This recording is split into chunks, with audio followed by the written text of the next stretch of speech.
त्या दिवशी डीमार्टमधून येताना प्रसादसाठी सुद्धा मी 2-3 शर्ट्स घेऊन आलेले. पण त्याचं झालं असं त्याला ते थोडेसे लूज व्हायला लागले. त्याच्यामुळे ते बदली करायचे होते आणि त्याच्याऐवजी दुसरे खरेदी करायचे होते. सो त्याला म्हटलं, "तू जेव्हा असशील तेव्हाच आपण एकत्र जाऊन म्हणजे परत काही साईजचा प्रॉब्लेम नको व्हायला." सो आज प्रसाद आणायचे लवकर आलेला. सो त्याला म्हटलं, "चल बाबा आत्ताच जाऊन येऊया." आणि मग कृष्णाईला घेऊन आम्ही स्कूटीवरूनच गेलेलो. पटापट डीमार्टची खरेदी केली. कृष्णाईसाठी थोड्याफार वस्तू आहे बघा, तिला हे असे छोटे छोटे क्लिप्स वगैरे आता मॅडमना सगळं बघून समजायला लागलं आहे. सो ती सांगत होती मला हे पाहिजे ते पाहिजे. सो डीमार्टचं सगळं सामान घेऊन पटापट निघालो. भाजीपाला घेतला, फळं घेतली, दूध वगैरे असं बारीक सारीक बरंच सामान घ्यायचं होतं ते घेतलं. त्याच्यानंतर घरी आलो. कृष्णाईचं आधी जेवणाचं आवरलं कारण का उशीर खूपच झालेला. घरी येईपर्यंतच आम्हाला 9 वाजलेले आणि कृष्णाईच्या जेवणाची वेळसुद्धा झालेली.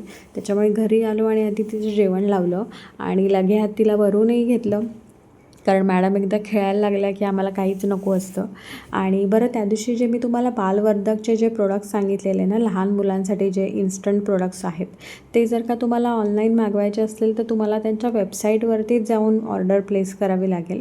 कारण माझ्या माहितीप्रमाणे तरी ते ॲमेझॉन किंवा फ्लिपकार्टवरती अवेलेबल नाही आहेत. कारण मी स्वतः त्यांच्या वेबसाईटवरती जाऊनच ऑर्डर प्लेस केलेली. आणि इथे बघा रात्री प्रसाद मक्याची कणसं सोलत बसलेला आम्ही येताना घेऊन आलेलो. आणि कृष्णाईची कशी मस्ती चाललेली. तिला टी व्ही न लावून द्यायचा असतो किंवा मोबाईल तर तिला आम्ही दाखवलाच नाही आहे. कधीतरी टी व्ही दाखवत असते मी तिला, पण इथे मला तिला टी व्ही दाखवायचा नव्हता. त्याच्यामुळे तिला म्हटलं की तू बस आणि काय तो घोळ घाल, पण तू खेळत बस तिची. सो इथे तिची मजा चाललेली. तिला वाटलं की अरे वा, आई बाबांनी आम्हाला आईतच खेळायला दिलं आहे. सो ती खूप एन्जॉय करत होती. तिला ते दाणे काढायला पण आवडत होतं. ते सुद्धा तिने दाणे काढून दिले कारण का मुलांना ह्याच्यातूनच शिकण्यासारख्या असतात ना गोष्टी. सो येस, आपले व्हिडिओ असेच बघत राहा. बाय.